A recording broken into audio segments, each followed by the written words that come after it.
All of his co-workers were gone. What could it mean?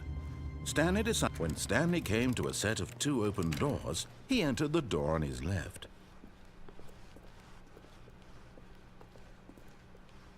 Yet there was not a single person here either. Feeling a wave of disbelief, Stanley decided to go up to his boss. Coming to a staircase, Stanley walked upstairs to his boss's office.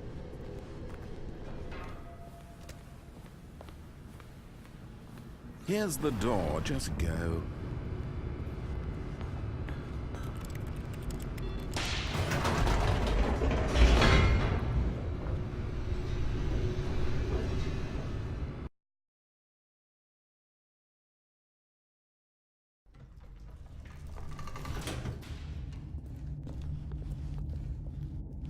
Stanley walked straight ahead through the large door that read Mind Control Facility.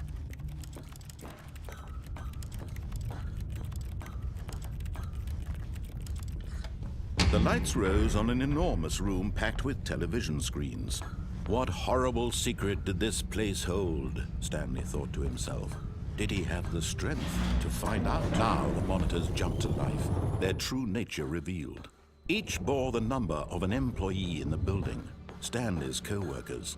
The lives of so many individuals reduced to images on a screen, and Stanley, one of them, eternally monitored in this place. This mind control facility, it was too horrible to believe. It couldn't be true.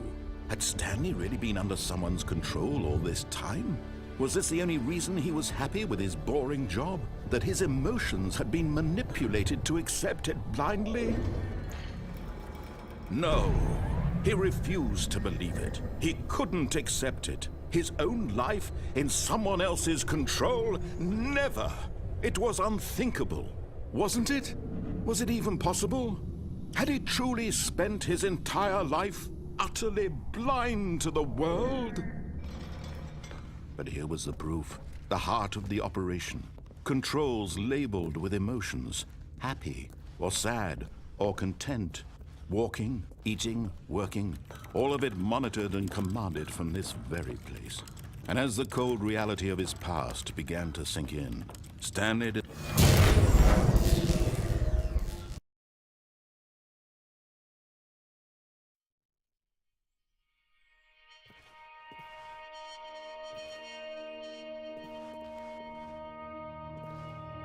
blackness and a rising chill of uncertainty. Was it over?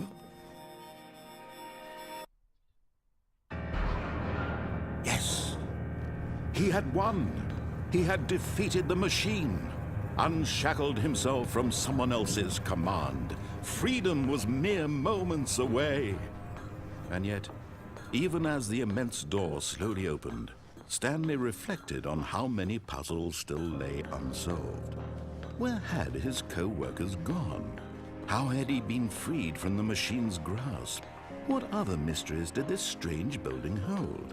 But as sunlight streamed into the chamber, he realized none of this mattered to him.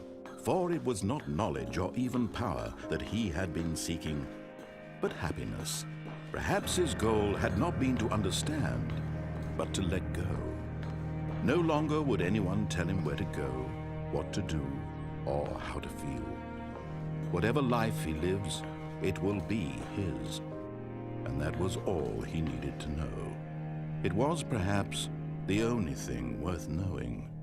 Stanley stepped through the open door. Stanley felt the cool breeze upon his skin, the feeling of liberation, the immense possibility of the new path before him. This was exactly the way, right now, that things were meant to happen. And Stanley was happy.